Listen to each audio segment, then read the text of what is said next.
தொலைக்காட்சிகளில் வடிவேல் அவருடைய காமெடி பார்த்துருப்பீங்க. அதில் அவர் சொல்லுவார், அவர் போலீஸாக இருப்பார், சாரை பற்றி இவர்கிட்ட சொல்லணும், சார் வந்து ஒரு கேனை இருடா அப்படி சொல்லிடாதன்னு. அந்த மாதிரி இன்னைக்கு ஆதவர்ஜுனா புலம்பக்கூடிய இந்த புலம்பல் ஒரு கட்டத்தில் நடிகர் விஜய் அவர்களே வந்து, எப்பா நீ நிறுத்தி என் மானத்தை போய்க்கிறாத, எதுலேயுமே நிம்மதி இல்லாமல் ஓசி பஸ் கொடுக்குறேன்னு சொல்லி பஸ்ஸில் அனுப்புறவங்களை அசிங்கப்படுத்தி 1000 ரூபா கொடுத்தா லிப்டிக் போட்டுக்கொன்னு சொல்லி துரைமுருகன் பையன் கதிரானந்த் பேசுனதிலிருந்து பெண்களை அசிங்கப்படுத்துற விதம் வரைக்கும் எல்லாவற்றையும் டோட்டல் ஃபெயிலியர் மாடல் தான் இந்த திருட்டு திராவிட மாடல் என்பதை தமிழக மக்கள் புரிந்திருக்கிறாங்க.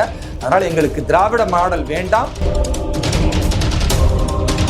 நம்பர் 1 சொல்றதுல எத்தனையோ தூய்மை பணியாளர்கள் தூய்மை செய்யக்கூடிய அந்த நேரத்தில் இறந்து போவதில் இன்றைக்கு தமிழகம் அதில் தான் நம்பர் 1 இருக்கு. அதே போன்று விபத்துக்கள்ல தமிழகம் தான் நம்பர் 1 இருக்கு. குடிச்சிட்டு இறந்து அவன் விபத்து ஏற்படுத்துறதுல. பாகிஸ்தான் என்கிற இந்த பயங்கரவாதத்தை தன்னுடைய கொள்கையாக கொண்டிருக்கிற நாடு, இவர்கள் இஸ்லாமியர்கள் சொல்றாங்க. இந்த இஸ்லாமியர்கள் அமைதி மார்க்கம் நாம் சொல்றோம்னா, அந்த அமைதி எப்பொழுது மக்களுக்கு தெரியும், 2 பக்கம் தப்பு இருந்தாலும் நாங்க கண்டிப்போம், எங்களுக்கு சாதகம்னா நாங்க வாய்ப்புக்கிட்டு இருப்போம்னு சொன்னா அதுக்கு பேர் அமைதி மார்க்கம் சொல்ல மாட்டாங்க, தீவிரவாதம் என்றுதான் சொல்லுவார்கள். இஸ்லாமியர்கள் என்றால் காலத்துல கூலி தொழிலாளியா இல்ல கஞ்சா கடத்துறவனா, தங்கம் கடத்துறவனா, போதைப் பொருள் கடத்துறவனா மாறி தலைகுனில் ஏற்படுத்த வேண்டுமா, அல்லது சில அடிப்படைவாதிகள் மூளைச்சலவை செய்து பயங்கரவாதத்திற்கு துணை போக வேண்டுமா என்பதுதான் எங்களுடைய கேள்வி.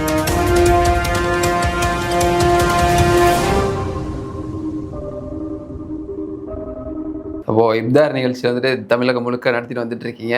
இதனால வந்துட்டு இஸ்லாமியர்கள் பாஜக கூட்டணியை தேர்ந்தெடுப்பாங்க அப்படின்ற எண்ணத்துல நடத்திட்டு இருக்கீங்களா? எப்படி பாக்குறது சார்? இஃப்தார் என்கிற நோன்பு திறப்பு நிகழ்ச்சி இஸ்லாமியர்கள் ஓட்டு போட வேண்டும் என்பதற்காக பாஜக நடத்தல. அப்படி நோக்கத்துல திமுகவோ அதனுடைய கூட்டணி கட்சிகளோ நடத்தலாம். அந்த இடத்துல அவர்கள் வந்து வாக்கு வங்கி அரசியலுக்காக வழக்கம் போல இஸ்லாமியர்கள் மத்தியில் அச்சத்தை ஏற்படுத்தலாம். எங்களை பொறுத்தவரை பாரதிய ஜனதா கட்சி அனைத்து மதங்களின் நம்பிக்கைகளை மதிக்கிறது. அதனால எப்படி தீபாவளி பொங்கல் திருநாளையும் நாங்கள் எல்லோரும் சேர்ந்து கொண்டாடுகிறோமோ, கிறிஸ்துமஸ் பெருவிழாவை எல்லோரும் சேர்ந்து மத பாகுபாடு இல்லாமல் ஒன்றிணைந்து கொண்டாடுகிறோமோ, அதே போன்று இஸ்லாமியர்களுடைய இந்த ரமலான் இஃப்தார் நிகழ்ச்சியில இந்துக்கள், கிறிஸ்துவர்கள் எல்லோரையும் அரவணைத்து இந்த நிகழ்வை நாங்கள் கொண்டாடுகிறோம். இது ஒரு மத நல்லிணக்கத்தை பறைசாற்றக்கூடிய நிகழ்ச்சி. குறிப்பா இந்த மத நல்லிணக்கத்தை மத நம்பிக்கையாளர்களுக்கு மத்தியில் நாங்கள் கொண்டாடிக்கிட்டு இருக்கிறோம். ஆனா திமுகவில் உள்ள இஸ்லாமியர்களோ அல்ல திமுகவை ஆதரிக்கிற இஸ்லாமியர்களோ மத நம்பிக்கை இல்லாத, கடவுள் நம்பிக்கையை யார் வைத்திருக்கிறார்களோ அவர்களை காட்டு மிராண்டிகள் என்று சொல்லக்கூடிய ஐயா ஸ்டாலினையும் திரு உதயநிதி ஸ்டாலின், திருமாவளவன் போன்றவர்களை அழைத்து கொண்டாடுகிறார்கள். இவ்வளவுதான் வித்தியாசம். அதனால கடவுள் நம்பிக்கை உள்ள நாங்கள்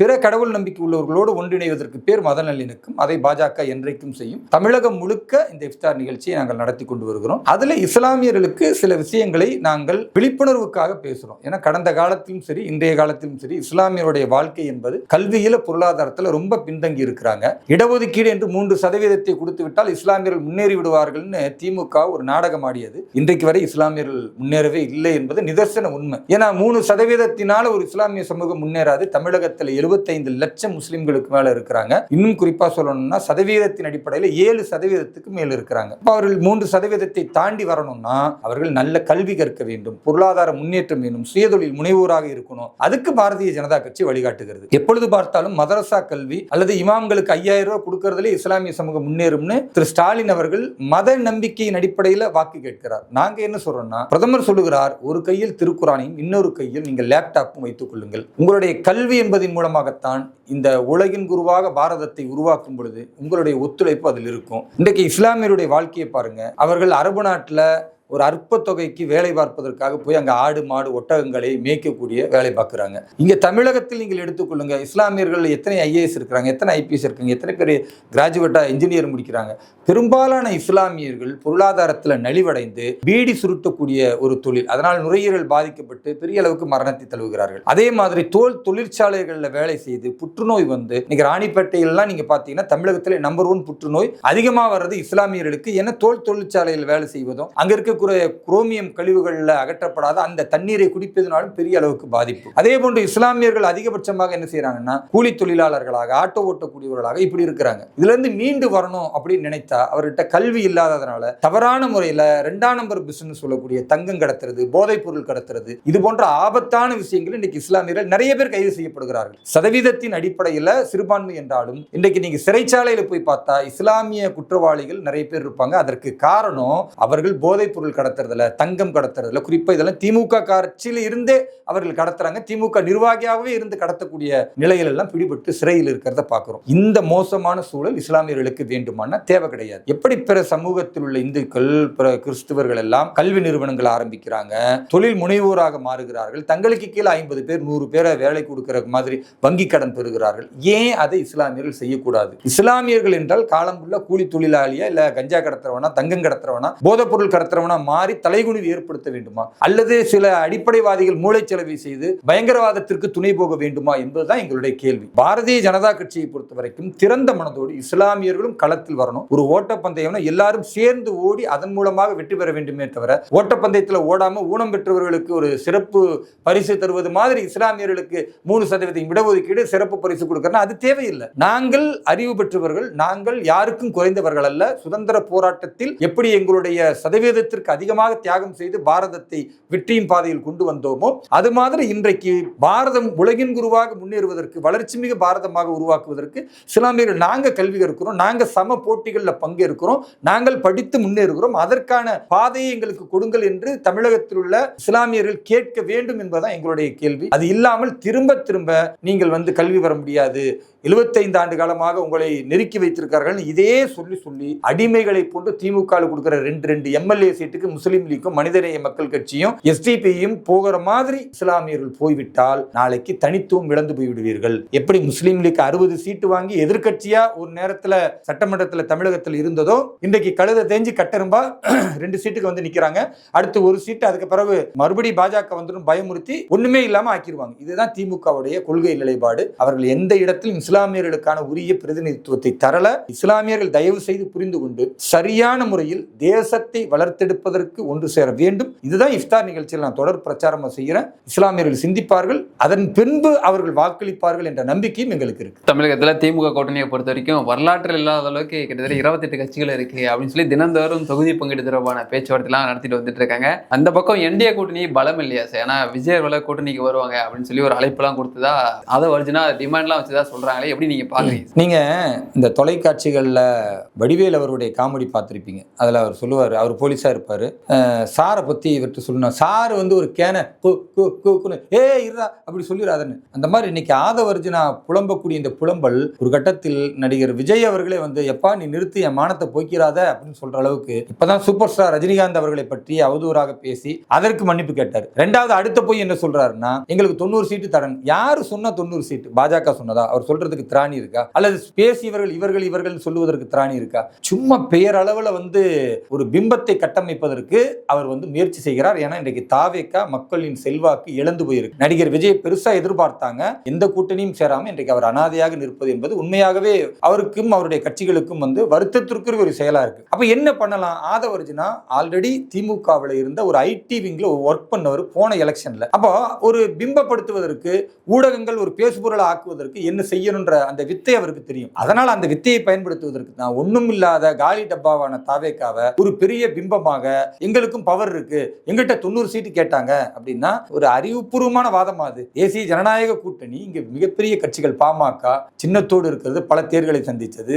அதே போன்று பாரதிய ஜனதா கட்சி, அதே போன்று டிடிவி அவர்களுடைய மரியாதைக்குரிய அந்த கட்சி, அம்மா மக்கள் முன்னேற்ற கழகம், இதை எல்லாத்தையும் தலைமைத்துவமாக்குற அனைத்து இந்த அண்ணா திராவிட முன்னேற்ற கழகம் பலமுறை முதல்வர்களை கண்ட கட்சி. இவர்கள் போய் 90 சீட்டு கொடுப்பாங்க, 2 வருஷம் எம்எல்ஏன்னு. நீ எத்தனை எம்எல்ஏப்பா வச்சிருக்க? இதுக்கு முன்னாலே எப்போ கவுன்சிலரா நின்ற? எந்த சீட்டு ஜெயிச்ச? புரட்சி தலைவரை ஒப்பிடுவதற்கு நியாயம் இருக்கா? புரட்சி தலைவர் ஆட்சி வரணும் அப்படின்னு சொல்லுவதற்கு முன்னால் கட்சி ஆரம்பித்த உடனே திண்டுக்கல் இடைத்தேர்தலை சந்திச்சாங்க.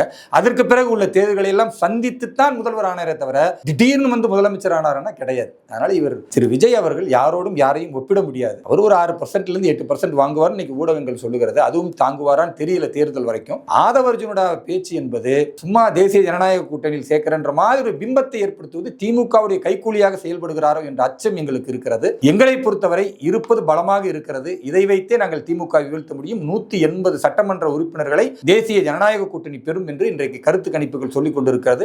அது நிதர்சன உண்மையாகவும் மாறப்போகிறது என்பதுதான் தமிழக வரலாற்றில் மறைக்க முடியாத, மறுக்க முடியாத உண்மை. திமுக வீழ்த்துவதற்கு என்டிஏ கூட்டணி பலமா இருக்கா சார்? எப்படி பாக்குறது? என்டிஏ கூட்டணியை பொறுத்த வரைக்கும் இன்றைக்கு நீங்க எப்படி பாக்குறீங்கன்னா, அது குறைந்த நபர்கள் இருக்கிறாங்க கூட்டணியில அப்படின்னு பாக்குறீங்க. எங்க கை நிறைய கழுத விட்ட தேவையா, இல்லது கொஞ்சமாக இருந்தாலும் மாணிக்க கற்கள் வேணுமா அப்படின்னு நீங்க மக்கள்கிட்ட கேட்டீங்கன்னா மாணிக்கம் தான் வேணுவாங்க. கை நிறைய என்கிட்ட கழுத விட்டு இருக்குன்னு அதை வச்சு என்ன பண்றது, தூக்கி எறிந்துருவாங்க. அது மாதிரி இன்றைக்கு திமுக இத்தனை கூட்டணி இருந்தாலும் அவர்களிடத்தில் என்ன நியாயம் இருக்கிறது? பாலியல் வன்கொடுமையிலிருந்து சாராயத்தை ஊத்தி கொடுத்து இன்றைக்கு மாணவர் வரைக்கும் குடிச்சிட்டு கத்தி எடுத்து வெட்டுறதிலிருந்து எல்லா இடங்களிலும் விலைவாசி உயர்வு, விவசாயிகள் கண்ணீர் வடித்துக் கொண்டிருக்கிறார்கள். அதே போன்று பெண்கள் பாதுகாப்பு இல்லாத மாநிலமா, சட்டம் ஒழுங்கு சீர்குலைந்து, போதைப் பொருள் எங்கு பார்த்தாலும், மின் கட்டணத்தில் இருந்து, குடிநீர் வரியில இருந்து, வீட்டு வரியிலிருந்து எல்லா வரிகளும் உயர்த்தி எதுலையுமே நிம்மதி இல்லாம ஓசி பஸ் கொடுக்குறேன்னு சொல்லி பஸ்ல அனுப்புறவங்களை அசிங்கப்படுத்தி 1000 ரூபாய் கொடுத்தா லிப்டிக் போட்டுக்கொண்டு சொல்லி துரைமுருகன் பையன் கதிரானந்த் பேசினதிலிருந்து பெண்களை அசிங்கப்படுத்துற விதம் வரைக்கும் எல்லாவற்றிலும் டோட்டல் ஃபெயிலியர் மாடல் தான் இந்த திருட்டு திராவிட மாடல் என்பதை தமிழக மக்கள் புரிந்திருக்கிறாங்க. அதனால எங்களுக்கு திராவிட மாடல் வேண்டாம், தமிழகம் முன்னேறுவதற்கு டபுள் என்ஜின் சர்க்கார் என்கிற அந்த மாடல் தான் வேணும் என்பதை உறுதியாக நம்பிக்கை கொண்டிருக்கிறார்கள். பாரத பிரதமர் திரு நரேந்திர மோடி அவர்கள் எப்படி 12 ஆண்டு காலம் நல்லாட்சி நாயகனாக இன்றைக்கு பாரதத்தை வலுப்படுத்தி உலகின் பொருளாதாரத்தில் 4வது இடத்தில் இருக்கிறோமோ, அதே போன்று தமிழகத்தை மீட்டெடுத்து ஒரு மிகச்சிறந்த வளர்ச்சியை, தேவையான நிதியை கொடுத்து தமிழகத்தை இன்னும் சிறப்பாக முன்னேற்றுவதற்கு எடப்பாடியார் தலைமையில் 2026 ஆட்சி அமையும். அந்த ஆட்சி தமிழக மக்களின் முன்னேற்றத்திற்கு பாரதத்தின் நம்பர் 1 மாநிலமா அப்பதான் வரும். இன்னைக்கு ஐயா ஸ்டாலின் நம்பர் 1 சொல்றதுல சாராயத்துல நம்பர் 1, ஐயா ஸ்டாலின் நம்பர் 1 சொல்றதுல குற்றவியல் வழக்கு போக்சோல நிறைய பெண்கள் குழந்தைகள் கற்பழிக்கப்படுகிறார்கள் என்பதில் நம்பர் 1, ஐயா ஸ்டாலின் நம்பர் 1 சொல்றதுல எத்தனையோ தூய்மை பணியாளர்கள் தூய்மை செய்யக்கூடிய அந்த நேரத்தில் இறந்து போவதில் இன்றைக்கு தமிழகம் அதுல தான் நம்பர் 1 இருக்கு. அதே போன்று விபத்துக்கள்ல தமிழகம் தான் நம்பர் 1 இருக்கு. குடித்துட்டு இறந்து அவன் விபத்து ஏற்படுத்துறதுல, இப்படி கேடு தரக்கூடியதுல நம்பர் 1 தமிழகத்தை ஐயா ஸ்டாலின் நடத்தி கொண்டிருக்கிறார். அவருடைய நிலை முடிந்து விட்டது. வரக்கூடிய நல்லாட்சி, தேசிய ஜனநாயக கூட்டணி ஆட்சி நம்பர் 1 என்று சொல்வது மக்களின் வளர்ச்சி, மக்களின் பொருளாதாரம், மக்களின் கல்வி, மக்களுடைய சுய தேவைகள் முன்னேற்றம், அடிப்படை விலைவாசி உயர்வு ஏற்படாமல் தடுத்தல், இதுல நம்பர் 1 தமிழகம் இருக்கும். தமிழக மக்கள் அதற்காகத்தான் வாக்களிக்க போகிறார்கள். திமுகவுடைய பொய்யை, திமுகவுடைய பணத்தை, திமுகவுடைய எண்ணிக்கை அளவிலான கூட்டணியை எல்லாம் யாரும் மதிக்கல, யாரும் பொருட்படுத்தல. வெல்வது தர்மமாக இருக்கும். ஆன்மீகத்தை எதிர்க்கிற கடவுள் மறுப்பு காட்டு பிராண்டிகளான திரு ஸ்டாலின் அவர்களுக்கும் அவர்களுடைய வகையாளருக்கும் தமிழக மக்கள் தகுந்த பாடத்தை இந்த 2026 சட்டமன்ற தேர்தலில் புகட்டுவார்கள். வரும் நாட்கள்ல தேர்தலுக்கு 1 மாதம் காலம் இருக்கிறது. வரும் நாட்கள் ஏதாவது என்டிஏ கூட்டணிக்கு புதிய கட்சியில் வந்து இணைவதற்கான வாய்ப்பு இருக்கா? சரிங்க, தேவையான கூட்டணி பலம் இன்றைக்கு இருக்கிறது. இனிமேல் யாராவது கூட்டணிக்கு வந்தாலும் வரவேற்பதற்கு தயாராக இருக்கிறோம் என்று எடப்பாடியார் மிக தெளிவாக சொல்லியிருக்கிறார். அதனால் கூட்டணிக்கு கூடிய விரைவில் சில நபர்கள் வரலாம் என்று எதிர்பார்க்கப்படுகிறது. வந்தால் சந்தோஷம், வரலனாலும் 180 தொகுதிகளை தாண்டும் என்பதுதான் இன்றைக்கு நிதர்சனமாக தேசிய ஜனநாயக கூட்டணி நிலை. இந்த நிலை இன்னும் வீரியமாக எடுத்துச் செல்வதற்கு களப்பணிகளில் சுற்றி சுழண்டு கொண்டு எங்களை போன்றவர்கள் மிக வீரியமாக வேலை செய்து கொண்டிருக்கும். இந்தியாவிலே தமிழகத்தில் தான் பெண்களுக்கு பாதுகாப்பான மாநிலம் அப்படின்னு சொல்லி சபாநாயகராக இருந்த அப்பா அவர்கள் வந்து கருத்து முன்வச்சிருக்காரு. உங்களோட பார்வை? செந்தில் கவுண்டமணி விஷயத்துல செந்திலை பார்த்து கவுண்டமணி சொல்றாரு, அது எப்படா கொஞ்சம் கூட வாய்க்கூசாம போய் சொல்ற அப்படின்னு. நான் புள்ளி விவரத்தோட சொல்றேன். இன்னைக்கு போக்சோ வழக்குன்னா 18 வயதுக்கு குறைந்த பெண்கள், 2.5 வயது பெண்ணை திமுக காரன் கற்பழிக்கிறான். ஒரு பணிப்பெண் விமானத்துல தண்ணி கொடுக்க வந்தா இடுப்ப கிள்ளி திமுக காரன் பாலியல் வன்முறையில ஈடுபடுவதற்கு முயற்சி செய்யறான். 17 வயசு பெண்ணு 12ஆம் வகுப்பு படிக்கிற விளாத்திக்குளத்தில் ஒரு மறைவிடத்திற்கு தன்னுடைய இயற்கை உபாதையை வந்து கழிக்கணும்னு போனா கூட அங்க கற்பழிக்கப்பட்டு அந்த மோசமான நிகழ்வுக்கு தமிழக காவல்துறை இன்றைக்கு வரைக்கும் கைது செய்ய முடியல குற்றவாளி. என்ன அப்ப திமுக ஆட்சியில காவல்துறை எவ்வளவு பலவீனமா போயிருக்குன்னு பாக்குறோம். ஒரு காவல் பெண் அவங்க வந்து பணியில திமுகவுடைய பொதுக்கூட்டத்தில் பாதுகாப்புக்கு இருக்கும் போது அந்த திமுக கட்சிக்காரன் இடுப்பக்கில்றான். அந்த காவல்துறையில் இருக்கிற பெண்ணுக்கே பாதுகாப்பு இல்லாத நிலைமை இருக்கு. திருவண்ணாமலையில வரிசையில் நின்று போகணும்னு சொல்லும்போது திமுக கட்சிக்காரன் ஒரு காவல் ஆய்வாளர் பெண்ணையே வந்து அரைஞ்சு அது பெரிய விஷயமானதை பார்க்கிறோம். இப்படியெல்லாம் பெண்களை, பெண் காவலர்களை, பெண் மருத்துவர்களை, செவிலியர்களை எல்லாம் அசிங்கப்படுத்தி கேவலப்படுத்துற இந்த திமுக ஆட்சியா பெண்களுக்கு பாதுகாப்பு? அது எப்படி ஐயா அவர்கள் வாய் கூசாம போய் சொல்றான்னு தெரியல. அவருக்கு ஒரு எம்எல்ஏ சீட்டு வேணும், அடுத்து ஏதாவது அவர் அமைச்சர் ஆக முடியாது அல்லது இப்ப இருக்கிற சபாநாயகர் ஆக முடியாதுன்னு தெரிஞ்சுக்கிட்டதுனால எம்எல்ஏ சீட்டாவது கிடைச்சிரும்ன்ற அந்த விசுவாசத்துக்கு பேசுகிறாரே தவிர அவர் விலை போய் விட்டார். அவரிடத்தில் உண்மை இல்லை. மக்கள் அவரையும் சேர்த்து இந்த தேர்தலில் புறக்கணிப்பார்கள். நீங்கள் எந்த ஒரு நிகழ்ச்சிக்கு வந்து பொது நிகழ்ச்சி கலந்து கொள்ள சென்றாலும் பார்த்தீங்கன்னா உங்களுடைய காவல்துறை உங்களை தடுத்து நிறுத்தி அனுமதி மறுக்கப்படுகிறது.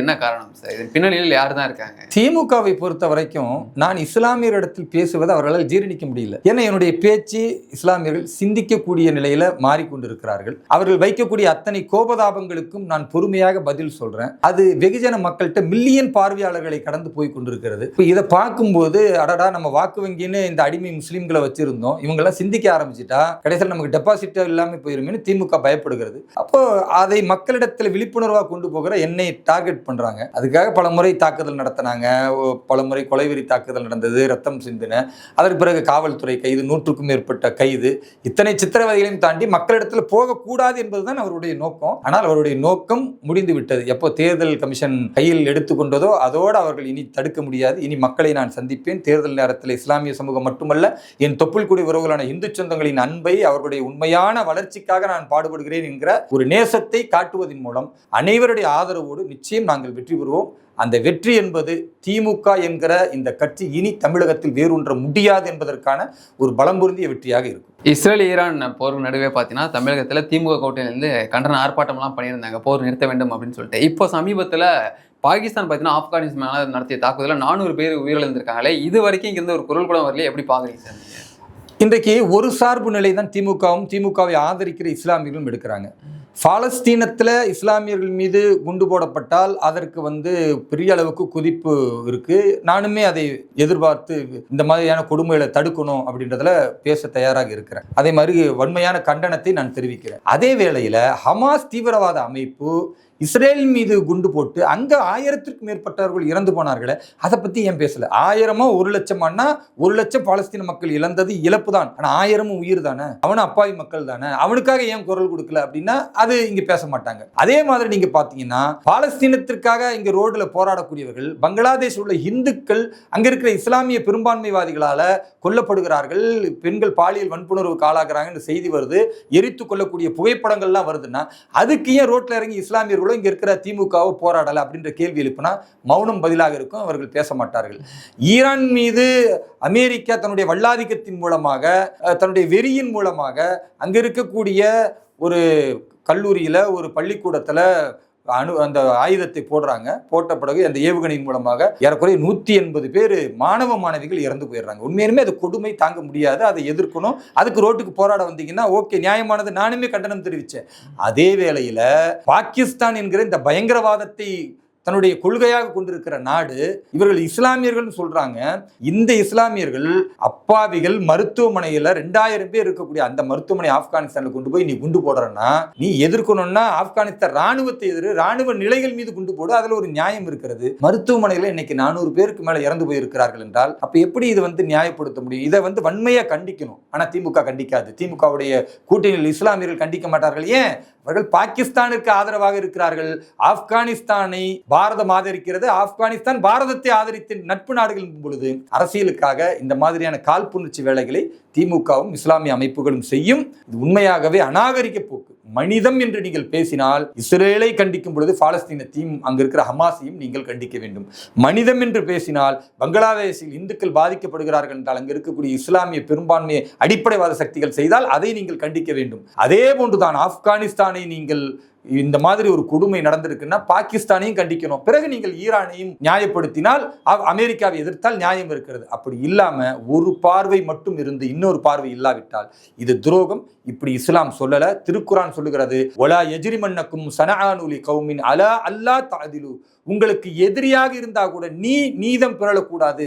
நீ தப்புனா தப்புன்னு சொல்லணும், சரினா சரின்னு சொல்லணும். அவன் எதிரி, அதனால் அவன் செய்த எல்லாத்தையுமே நான் தப்புன்னு சொல்லுவேன்னு சொன்னா நீ உண்மையான முஸ்லீம் கிடையாதுன்னு இஸ்லாம் சொல்லுகிறது. புனிதமிக்க ரமலான் மாதத்தில் நோன்பு திறக்கக்கூடிய அளவிற்கு இஸ்லாமியர்கள் இருக்கிறாங்கன்னா அவர்கள் சிந்தித்து பார்க்க வேண்டும். ஈரானில் நடப்பது அநியாயம் என்றால் ஆப்கானிஸ்தானில் நடப்பதும் அநியாயம். ஈரானின் மீது அமெரிக்கா அதிகார துஷ்பிரயோகம் செய்திருக்கிறது என்றால் பாகிஸ்தானும் ஆப்கானிஸ்தான் மீது அதிகார துஷ்பிரயோகம் செய்திருக்கிறது. இப்போ இஸ்லாமியர்கள் அமைதி மார்க்கம் நாம் சொல்றோம்னா அந்த அமைதி எப்பொழுது மக்களுக்கு தெரியும்? 2 பக்கம் தப்பு இருந்தாலும் நாங்க கண்டிப்போம், எங்களுக்கு சாதகம்னா நாங்க வாய் பொத்திக்கிட்டு இருப்போம்னு சொன்னா அதுக்கு பேர் அமைதி மார்க்கம் சொல்ல மாட்டாங்க, தீவிரவாதம் என்றுதான் சொல்லுவார்கள். அதை இஸ்லாமியர்கள் புரிந்து கொண்டு நேர்மையோடு மனிதநேயத்தோடு, மனிதம் எங்கு பாதிக்கப்பட்டாலும் அதை மதத்தை தாண்டி நாங்கள் களத்துக்கு வருவோம் அப்படின்னு சொல்லணும். வெறும் முஸ்லீம் பாதிக்கப்பட்டாதான் ரோட்டுக்கு வருவோம்னு சொன்னா இது தவறான செயல். இப்படிப்பட்ட செயலை இஸ்லாமியர்கள் செய்யக்கூடாது என்று புனிதமிக்க ரமலான் மாதத்தில் அனைத்து இஸ்லாமியரிடத்தில் நான் மன்றாடி கேட்டுக்கொள்கிறேன்.